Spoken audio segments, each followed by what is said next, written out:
നാട്ടിലൊക്കെ ചക്കയായോന്നൊന്നും എനിക്കറിയാൻ വയ്യ.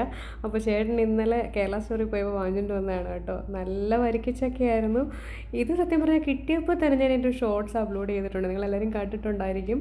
അപ്പോൾ ഇത് വെച്ച് ഇനി ഉള്ള റെസിപ്പികളെല്ലാം ഇനി ഇങ്ങോട്ടുള്ളതെല്ലാം ഇത് വെച്ചുള്ളതാണ് കേട്ടോ. ഐസ്ക്രീം, പിന്നെ എന്താ പറയുക, ഹൽവ ഒക്കെ ഉണ്ടാക്കണമെന്ന് എനിക്കുണ്ട്, പുട്ട് ഉണ്ടാക്കണമെന്നുണ്ട്. അപ്പോൾ റെസിപ്പികൾ ഓരോന്നായിട്ട് നമുക്ക് തുടങ്ങാം. ഫസ്റ്റ് ഞാൻ തുടങ്ങിയത് വേറൊന്നുമല്ല, അതെല്ലാം വൃത്തിയാക്കി എടുത്തതിന് ശേഷം ഞാൻ ഐസ്ക്രീം ഉണ്ടാക്കാൻ പോകുമായിരുന്നു കേട്ടോ. 1/2 ലിറ്റർ പാൽ വെച്ചാണ് ഉണ്ടാക്കുന്നത്. അപ്പോൾ 1/2 ലിറ്റർ പാൽ, ആക്ച്വലി ഈ പാൽ വാങ്ങിച്ചു വെച്ചത് കുൾഫി ഉണ്ടാക്കാൻ വേണ്ടിയിട്ട് വാങ്ങിച്ചു വെച്ചതാണ് കേട്ടോ. പക്ഷേ അതിപ്പം ഞാൻ ഇത് ചക്ക ഐസ്ക്രീം ഉണ്ടാക്കാമെന്ന് വിചാരിച്ചു. അപ്പോൾ 1/2 ലിറ്റർ പാൽ ഞാൻ ഒരു പാത്രത്തിലേക്ക് എടുത്ത് വെച്ചിട്ടുണ്ട്. പിന്നെ അതിൽ നിന്ന് കുറച്ചൊന്ന് മാറ്റിയിട്ട് 2 ടേബിൾ സ്പൂൺ കോൺഫ്ലവർ ഒന്ന് മിക്സ് ചെയ്ത് കൊടുക്കുന്നുണ്ട്. അപ്പോൾ ഐസ്ക്രീം ഉണ്ടാക്കുന്നതിൻ്റെ ബേസ്, ഏതൊരു ഐസ്ക്രീം ഉണ്ടാക്കുന്നതിൻ്റെയും ബേസ് ഇത് തന്നെയാണ് കേട്ടോ. അപ്പോൾ 1/2 ലിറ്റർ പാലിലേക്ക് നമ്മൾ 2 ടേബിൾ സ്പൂൺ കോൺഫ്ലവർ ചേർത്തിട്ട് ചെറുതായിട്ടൊന്ന് കുറുക്കി എടുക്കുന്നുണ്ട്. പിന്നെ മധുരത്തിനൊരു 8-9 ടേബിൾ സ്പൂണോളം പഞ്ചസാര ചേർക്കുന്നുണ്ട് കേട്ടോ. അപ്പോൾ ഇത് നമുക്കൊന്ന് കുറുക്കിയെടുക്കാം കേട്ടോ. പിന്നെ ഫ്ലേവറിന് വേണ്ടിയിട്ട് ഒരു 2 ടേബിൾ സ്പൂൺ അല്ലെങ്കിൽ 1.5 ടേബിൾ സ്പൂണോളം വാനില എസൻസും കൂടി ചേർത്തോളൂ.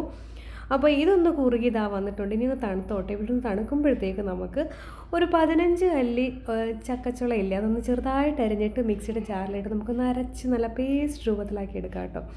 അപ്പോൾ നാട്ടിൽ സത്യം പറഞ്ഞാൽ എത്തിയ ഒരു മൂഡാണ് ഇപ്പോൾ എനിക്ക്. സത്യം പറഞ്ഞാൽ ചക്കയൊക്കെ കിട്ടിയപ്പോഴത്തേക്ക് ഭയങ്കര സന്തോഷം കേട്ടോ, ഭയങ്കര സന്തോഷം. ഞാൻ പറഞ്ഞില്ല, അതെല്ലാം ഞാൻ വൃത്തിയാക്കി എടുത്തിട്ടുണ്ട്. അതിൽ നിന്ന് ഞാനൊരു 10-15 അല്ലിയോളം ഞാൻ എടുത്തിട്ടുണ്ട്. 15 എണ്ണം വേണ്ട കേട്ടോ, 10 എണ്ണം മതിയേ.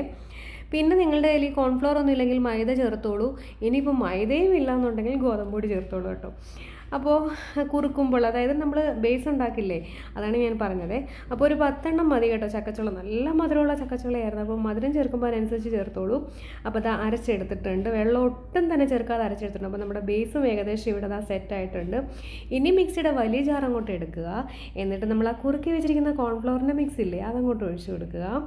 പിന്നെ ചേർക്കുന്നത് നമ്മളുടെ അരച്ച് വെച്ചിരിക്കുന്ന നമ്മളുടെ ചക്കയുടെ പേസ്റ്റ് ഇല്ലേ, അതങ്ങോട്ട് ഇട്ട് കൊടുക്കുക. വേണമെന്നുണ്ടെങ്കിൽ ഇപ്പോൾ നിങ്ങൾക്ക് ഒത്തിരി യെല്ലോ കളർ വേണമെന്നുണ്ടെങ്കിൽ ഫുഡ് കളർ യെല്ലോ കളർ വേണമെങ്കിൽ ആഡ് ചെയ്യാം കേട്ടോ. ഞാനൊരു ഡ്രോപ്പ് ആഡ് ചെയ്തിട്ടുണ്ടായിരുന്നു.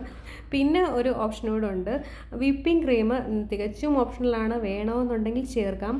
അതും കൂടി ചേർക്കുകയാണെങ്കിൽ കുറച്ചുകൂടി ക്രീമി ആയിട്ടുള്ളൊരു ടെക്സ്ചർ കിട്ടും. ഞാൻ ഒന്നും ചേർത്തില്ല. പിന്നെ കുറച്ച് മിൽക്ക് മെയ്ഡ് ഉള്ളത് കൊണ്ട് ചേർത്തു എന്നേ ഉള്ളൂ. നിങ്ങളുടെ കയ്യിൽ ഇല്ലെങ്കിൽ അതും ചേർക്കണ്ട, ഒട്ടും നിർബന്ധമില്ല കേട്ടോ. അപ്പോൾ അതെല്ലാം കൂടി നല്ല അടിച്ച് നല്ല പരുവത്തിലാക്കി എടുത്തിട്ടുണ്ട്.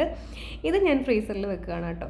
അടിച്ചെന്ന് വെച്ച് കഴിഞ്ഞാൽ കുറേ ടൈം എടുത്ത് നിർത്തി ഞാൻ അടിച്ചിട്ടുണ്ടായിരുന്നു. നല്ല സ്മൂത്തായിട്ട് എടുത്തിട്ടുണ്ട് കേട്ടോ.